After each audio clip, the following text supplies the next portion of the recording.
Olá, amigos do portal piauihoje.com. Estamos iniciando mais um podcast do portal que conecta você ao mundo. Quero que você nos acompanhe aí nas redes sociais, no nosso YouTube e no nosso Instagram, portal piauihoje.com, o portal que conecta você ao mundo. O nosso convidado de hoje é o deputado estadual Francisco Lima, do PT. Francisco Lima é uma liderança da região norte do estado, é agrônomo, foi presidente estadual do PT e está no mandato, está no quarto mandato, deputado? De deputado terceiro. Terceiro mandato de deputado estadual.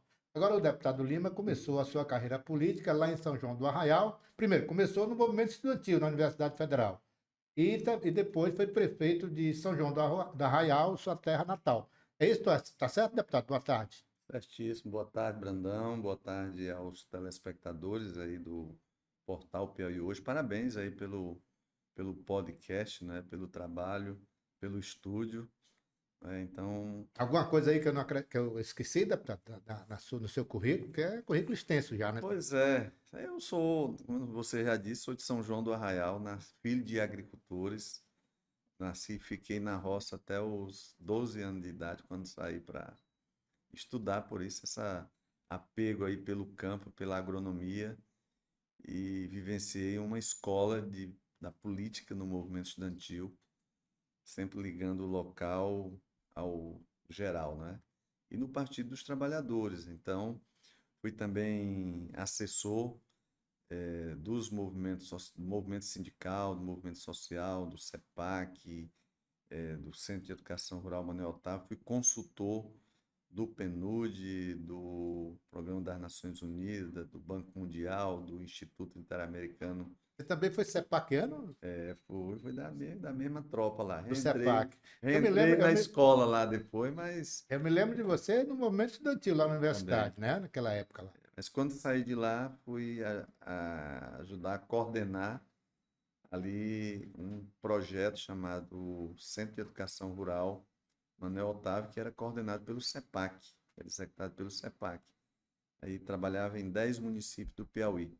Então, trabalhando a capacitação de agricultores para implementar novas tecnologias agroecológicas. Então, fui de lá também. E depois em 2003, fui para o governo, convite do nosso governador eleito à época, o Wellington Dias, e antes tinha passado também por consultorias, né? As que eu já citei, né? Programa das Nações Unidas, Banco Mundial, Instituto Interamericano de Cooperação Agrícola, e várias outras entidades. Então, isso me permitiu entender o Piauí, o Nordeste, compreender a inserção da agricultura familiar no contexto da economia e das políticas sociais.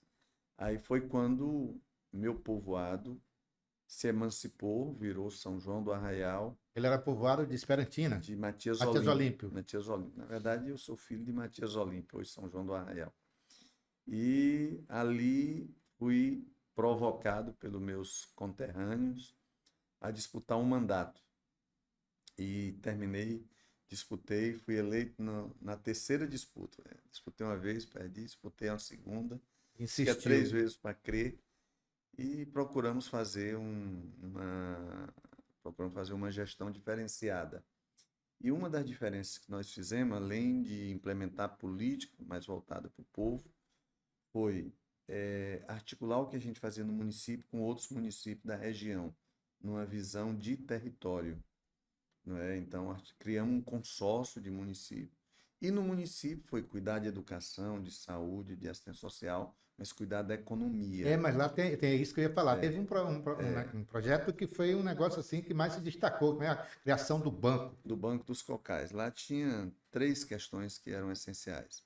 Nós investimos na formação de empreendedores rurais, que foi a EFA Cocais, Escola de Formação por Alternância. Nós investimos num centro de apoio à organização social, que era o Centro Cocais, e depois veio o braço econômico, que foi o Banco dos Cocais. Então, esse tripé que cuidava de organizar o povo, de formar o povo e, ao mesmo tempo, de financiar as famílias mais carentes do município.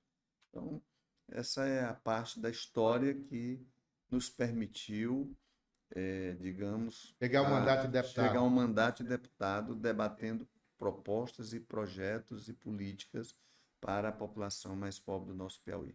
Então, a gente pode já dizer aqui que nós estamos conversando com um experiente parlamentar, não é mais um iniciante, já está no terceiro mandato, foi secretário de Estado da Agricultura, né, Sim. do SDE, então foi presidente do PT.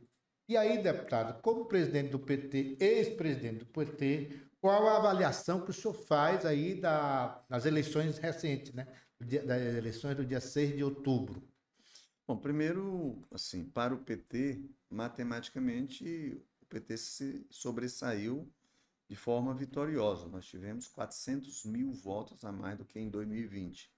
Isso é importante. Nós tivemos o maior número de candidaturas que um partido já teve no estado, 136 candidaturas a prefeito, né, do nosso Piauí. Elegemos o dobro do que elegemos em 2020. Então, foram 50 prefeituras conquistadas pelo PT.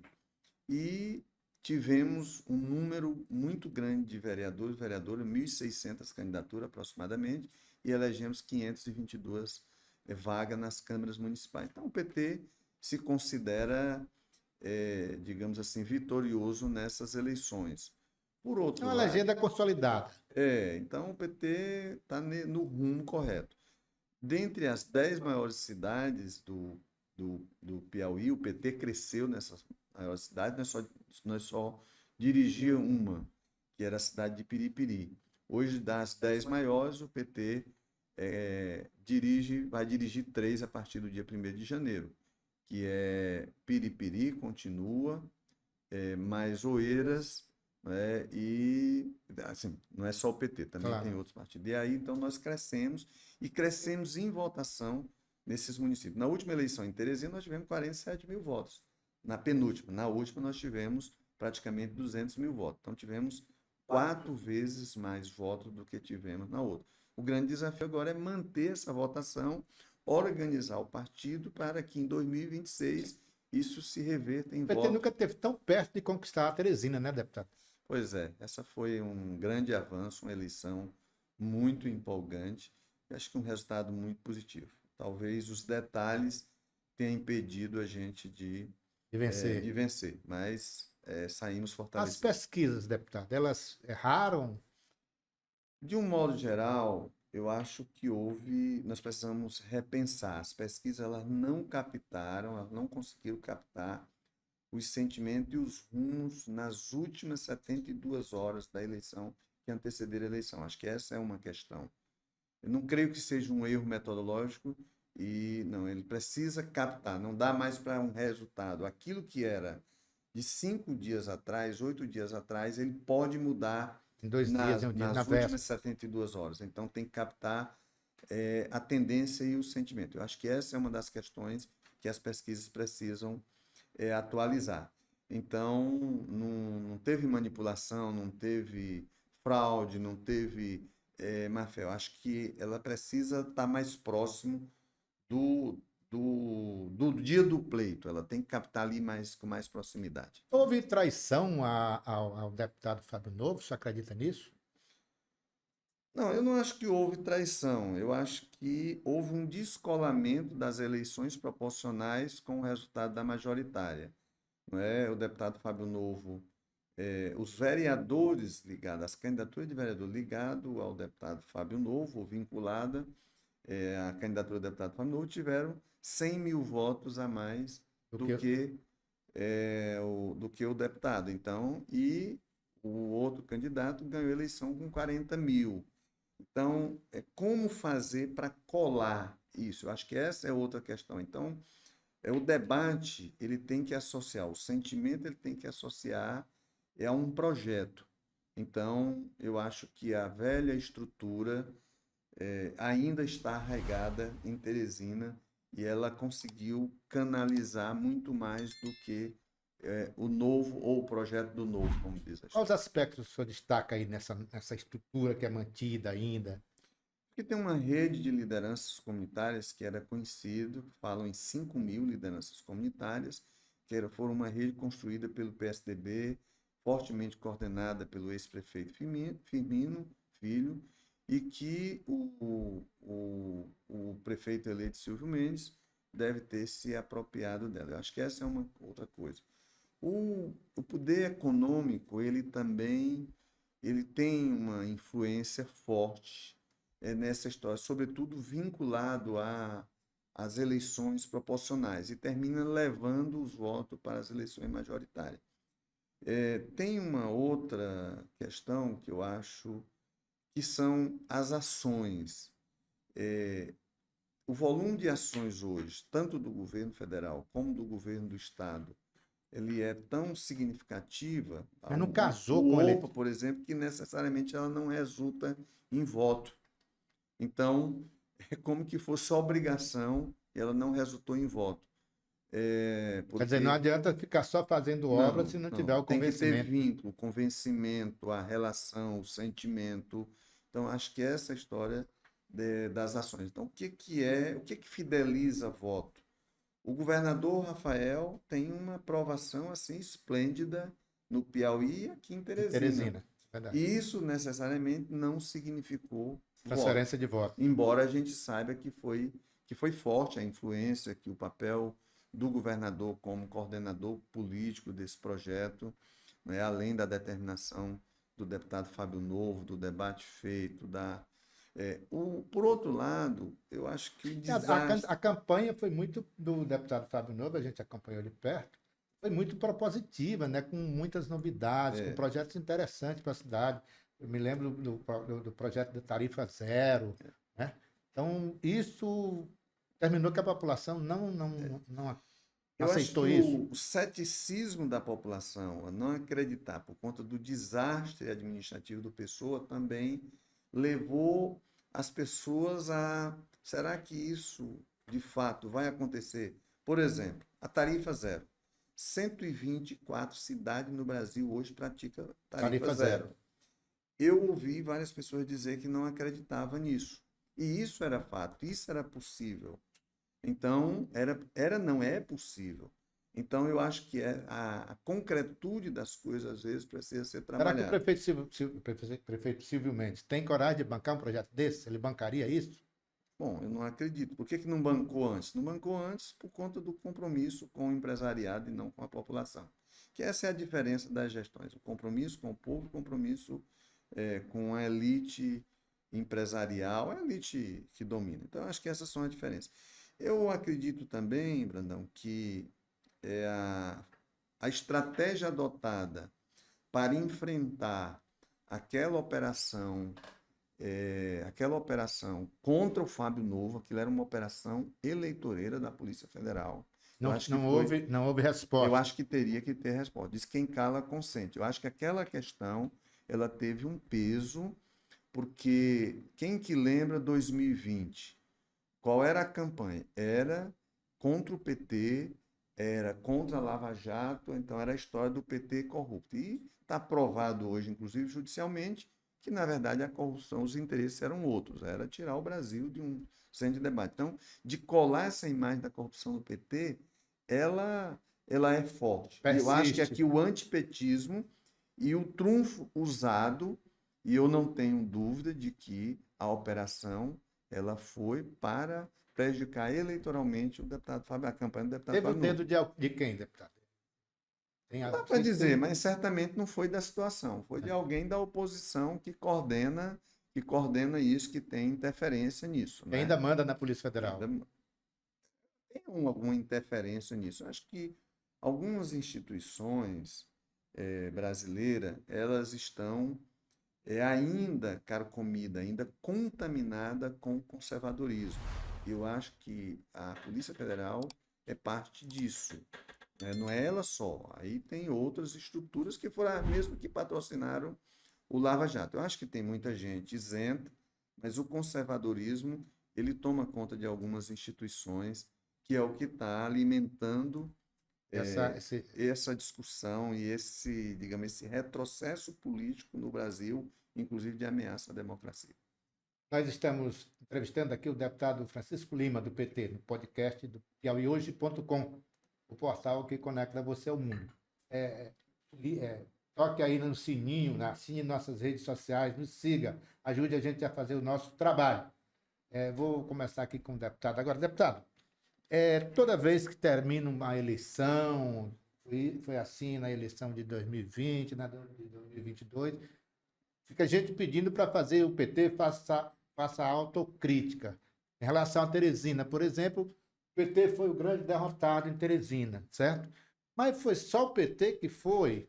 Lá, por exemplo, o PT tinha em Teresina o candidato a deputado, a prefeito, que era o deputado Fábio Novo, e tinha o candidato a vice, que era o médico do MDB. Lá em Parnaíba, por exemplo, o PT era vice na chapa do Dr. Hélio, que é do MDB. E só o PT, por que só cobram essa autocrítica do PT? O MDB, por exemplo, não precisava também fazer uma autocrítica em relação ao resultado de Teresina e lá de Parnaíba? Acho que cada partido usa os seus instrumentos. Nós somos governo aqui e governo a nível federal. Então a cobrança é maior de quem está no governo. Acho que o governador Rafael cumpriu o papel dele no sentido de fazer o debate, de apoiar quem tinha declarado apoio envolvido na eleição dele. Não sei se a dose foi correta, mas eu acho que ele cumpriu esse papel.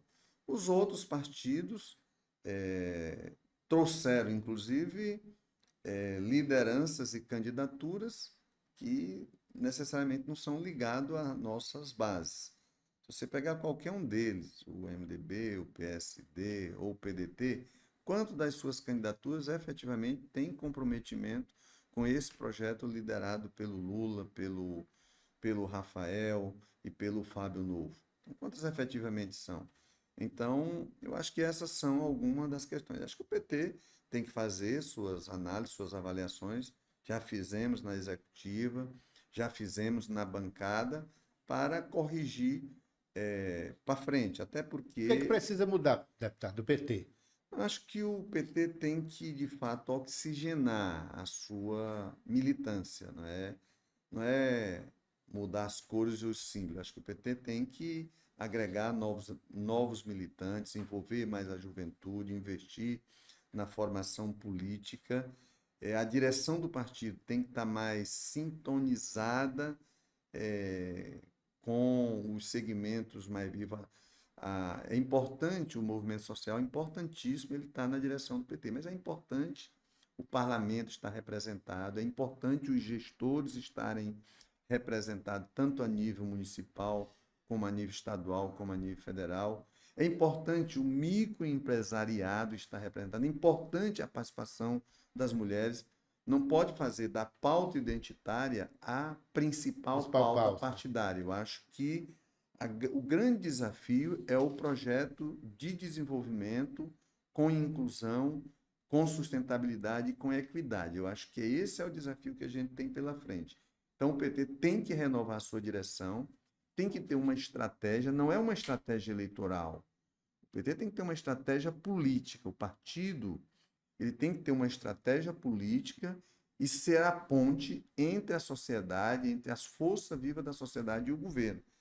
Mesmo o governador, ou o prefeito, ou o presidente sendo do partido, tem hora que os interesses que o governo implementa são divergentes dos interesses da maioria da sociedade. Então, o partido ele tem que ser a ponte. Nós não podemos fazer da agregação de lideranças com cunho apenas eleitoral as filiações. A filiação ela tem que trazer novamente, tem que renovar. Não é renovar com o espírito não é cor. Não é um problema do símbolo, se tem estrela, se não tem estrela, se é vermelho, se é branco, se é... Isso aí não precisa mudar. Se depender da cor, no interior era tudo vermelho, e era vermelho muito, viu? Então, assim, eu acho que tem que ter a renovação, tem que ter alguém que sintonize com as novas pautas. Por exemplo, a questão ambiental, ela é uma pauta muito forte hoje. E séria e importante. Então, isso tem impacto na vida das pessoas, inclusive na sobrevivência das pessoas, porque, por enquanto, é calor, não é? Mas depois, aí vem fogo, mas vai vir chuva, vai vir alteração, vai mexer na capacidade produtiva das espécies a partir da temperatura. Então, a questão da juventude. A juventude hoje é um dos segmentos mais aflitos que tem na sociedade. Se você avaliar o número de pessoas depressivas, o número de pessoas dependentes químicos, o número de pessoas com o número de pessoas em conflitos, com suicídio, então, como a gente vai tratar isso? Essa é uma pauta que o PT não pode deixar de trabalhar. A economia. Nós tínhamos, há 20 anos atrás, 45 famílias detinham metade da riqueza do Brasil. Atualmente são só 15. Então, Já a riqueza já se espalhou um o pouco mais. mundo, todos os problemas do mundo têm como base três grandes causas. A primeira é a concentração de riqueza. Então, não há uma sociedade democrática mais igualitária, mais inclusiva, se a concentração de riqueza continuar nesse ritmo. Cada dia menos gente tem mais Corrigindo patrimônio. aqui o que eu disse, na verdade é que tem menos famílias mandando em mais. E mais, exatamente. O segundo problema é a questão dos direitos humanos. Tem direitos que são básicos, não é?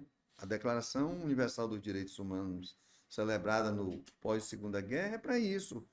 O direito à vida, o direito à saúde, o direito A alimentação, à né? alimentação, o respeito à pessoa humana, independente da cor, independente do sexo, independente Da da religião. origem, da religião. Então, nós não podemos mais permitir isso. Então, tem que respeitar, nós temos que resgatar essa questão dos direitos humanos como um direito fundamental à vida e à sobrevivência de todo ser humano. Nós não podemos discriminar alguém por conta da cor, ou pela origem indígena, ou pela origem de outro continente. Isso não tem sentido. E terceira maior causa é a questão da devastação ambiental. O meio ambiente não está sendo devastado por uma questão de dominação de tecnologia, está sendo devastado pelo interesse do lucro. Por que o agronegócio está sendo acusado de tocar fogo na Amazônia e no Pantanal? Para permitir a expansão das áreas. Por que os vales dos rios, os mananciais de água estão sendo para permitir uma maior produção nessas áreas? Então, é possível você ter um sistema de produção tão eficaz quanto o do agronegócio, em áreas pequenas, preservando o meio ambiente e preservando a qualidade dos alimentos, porque essa qualidade dos alimentos ela está sendo alterada em função do uso dos venenos, do uso de sementes transgênicas. Eu ouvi um dia desse um técnico de qualidade, assim, de renome internacional, que é o Sebastião Pinheiro, dizendo que uma das hipóteses, por exemplo, acerca da questão do autismo, do aumento dos casos de autismo, está associado ao uso de produtos transgênicos na alimentação das mães gestantes. Já vi outras histórias. Eu vi outra, mas essa é uma questão para se estudar. Então, tem muitas questões que a gente vai precisar tratar. Então, o partido tem que se reciclar, se atualizar, agregar novos militantes, com formação política. Se não tiver formação política... Eu vejo que falta formação política também nos gestores que ocupam os cargos dos governos do PT. Tem gente que diz assim, olha, tem mais bolsonarista no governo do que gente do PT. Pois é. Infelizmente é uma minoria, mas tem. Não sei se bolsonarista, mas também tem, né? Eu acho que são pessoas conservadoras que, às vezes, são bons gestores do ponto de vista da execução operacional, mas não é só isso. A quem eu estou servindo? A decisão que eu tomar como gestor, ela vai... Servir a quem? A quem? Então, eu acho que é isso. Eu ouvi uma pessoa relatando que um certo gestor estava monitorando as redes sociais privadas dos seus assessores, proibindo as pessoas de se manifestarem politicamente e eleitoralmente. Isso é absurdo. Isso é despolitização. É a política que autoritarismo permite você a a tomar as decisões e ter claro quais são as decisões a quem elas vão favorecer. Então, acho que tem um monte de coisa que nós precisamos fazer, não é? No ano que vem, agora em 2025, o PT vai passar por um amplo processo de escolha das novas direções partidárias, a nível de município, com eleição direta, a nível de estado, com os delegados, e a nível nacional também com o delegado. Agora, em dezembro, o PT vai ter uma conferência nacional para definir os parâmetros, né, e as regras desta escolha, que vai se dar até junho ou julho do ano que vem. Então, isso é importante. 2025 é um ano de organização, de reorganização interna do partido, de redefinição das pautas políticas prioritárias do partido, para que em 2026 a gente possa encaminhar, ter candidaturas fortes, comprometidas com essas pautas, né, e voltada para a defesa do projeto maior, que é o projeto hoje encampado pelo presidente Lula, aqui no Estado, pelo governador Rafael e pelas nossas bancadas. A avaliação que o senhor faz do governo Rafael Fonteles, o senhor que está aqui. É um governo de muitas entregas, né? Talvez o que tenha mais entregas na história do Piauí, com todo respeito ao governo do Wellington e da Regina. Então, tem muitas entregas, até porque as condições foram criadas lá atrás. Não teve que fazer o que o Wellington fez na época, por exemplo. Isso, mas é um governo que tem uma comunicação, sobretudo nas redes sociais, muito forte, muito Eficiente. eficiente, se comparado a outros governadores, até com o nosso governo central, mas precisa ainda estabelecer uma maior relação com a sociedade e com as lideranças políticas e com as instituições políticas. Eu acho que esse é um aspecto que tem que Tem muita avançar. queixa dessa relação com os políticos. Na medida que você implementa um outro estilo, sempre vai ter queixa, não é? Então, é um governador extremamente trabalhador, com uma boa visão de futuro, mas que precisa cuidar melhor, talvez não só ele, mas principalmente a equipe, dessas relações políticas com as lideranças, né? É um governo de transição, né?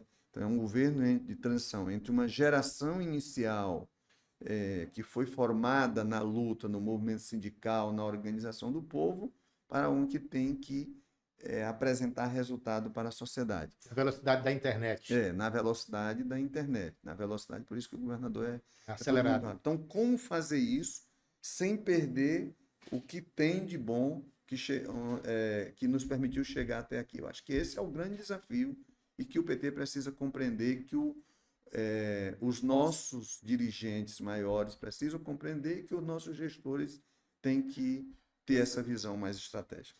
Mudanças no governo. Tem alguma previsão? O governador tem dito que não. Mas a gente ouve aqui. Isso é uma decisão do governo. Eu acho que não tem nenhum desastre gerencial, ninguém que não esteja dando resultado. Essa é uma decisão do governador, é claro. Um caso ou outro que pode ter que fazer o ajuste ou por necessidade pessoal. Recentemente, a nossa ex-governadora e secretária de Ciência demonstrou sinais que, por um problema pessoal de saúde, estava pretendendo, pelo visto, o governador convenceu ela a permanecer, não sei se por um período ou se mais tempo, mas pelo menos é o que a gente sabe internamente. Não acredito que tenha que acontecer. A base da negociação do governo foi a votação e a eleição no parlamento. Então, acho que o governador, se fizer uma calibragemzinha aqui e ali, mas nada por uma mudança de rumo. Não acredito nisso. Acho que o governo está entregando aquilo que prometeu. O que precisa é cuidar um pouquinho melhor das relações políticas, já que teremos novos gestores e aí precisa ter essa aproximação. Então, eu acho que é isso. Nós estamos aqui entrevistando o deputado Francisco Lima, do PT, podcast do portal piauihoje.com, o portal que conecta você ao mundo. Nós estamos encaminhando aqui para o final da nossa entrevista, deputado, mas antes eu queria saber sobre as leis de diretrizes orçamentárias, né, que está lá no parlamento, que está na Assembleia, e projetos prioritários tem na lei lá. A LDO nós já votamos. Agora nós temos a lei orçamentária, que foi apresentado agora já em agosto pelo governador do estado. Agosto, setembro, eu acho. Foi setembro. Agora é a A LOA, a LOA. Lei Orçamentária Anual para 2025. E que nós temos, aliás, o parlamento não entra de recesso se não votar a lei, enquanto não votar a lei orçamentária. Então, ela prevê aí um volume de recursos, né? Na terça-feira vamos ter aí uma primeira discussão com a Secretaria do Planejamento e com a Secretaria de Fazenda para compreender tecnicamente, onde será apresentado também o calendário, onde teremos as emendas individuais, as emendas coletivas de bancada e as alterações no orçamento. Então, está marcado para a próxima terça-feira, então, essa primeira reunião com a equipe de governo para tratar da lei orçamentária. E acredito que até o mais tardar, dia 20 de dezembro, a gente deve fazer as emendas necessárias e votarmos definitivamente em plenário o projeto da lei orçamentária de 2025. Bom, nós estamos encerrando aqui a nossa conversa, nosso bate-papo com o deputado Francisco Lima. Deputado, muito obrigado. Fique à vontade para as suas considerações finais. E o Piauí Hoje agradece a sua presença e está convidando, assim, se precisar, nós estamos aqui para divulgar as informações do parlamento. Primeiro é agradecer pelo convite, né? E parabenizar também, como já disse, né, pela estrutura, pelo trabalho que é feito pelo portal Piauí Hoje, né? Então, acho que isso é importante. E a você, Brandão, que inova aí na comunicação, e a toda a sua equipe. A outra é dizer para a sociedade que as mudanças mais importantes na sociedade são feitas a partir da política. Foi isso que me levou a entrar na política. Eu era um técnico, digamos assim, politizado. Resolvi disputar um mandato porque percebi que os sonhos e utopia dependem de decisão política. Então, não se resolve um problema de água ou de habitação ou de educação ou de saúde da população se não for por uma decisão política. Como disse o presidente Lula, né, precisamos cada vez mais colocar os pobres no orçamento e os ricos no imposto de renda. Isso é tomado por decisão política, ou nas câmaras municipais, ou nas assembleias legislativas, ou no Congresso Nacional, ou pelos mandatários do Executivo, presidente, governador, prefeito. Então, acho que 2025 será um ano melhor, né? Porque não estamos na pressão do primeiro ano de governo e nem ainda teremos eleição. É um ano para se trabalhar, para se demonstrar mais resultado, para em 2026 a gente poder ter aí... Tem o que mostrar, nós temos isso. Ter o que mostrar e se apresentar como possibilidade de disputar um mandato. Eu acho que quem termina uma eleição e já começa outra, isso não é bom para a sociedade. Eu acho que os partidos têm que se organizar, mas não precisa já no outro dia estar discutindo que cargo, que arranjo. Quem que vai ser, qual vai ser a chapa do futuro. Eu acho isso um equívoco e acho que isso não é bom para a sociedade, né? Então, mas respeito quem segue esse rumo. Quem pensa o contrário. Tá bom? Então, parabéns. Muito obrigado, deputado. Até breve.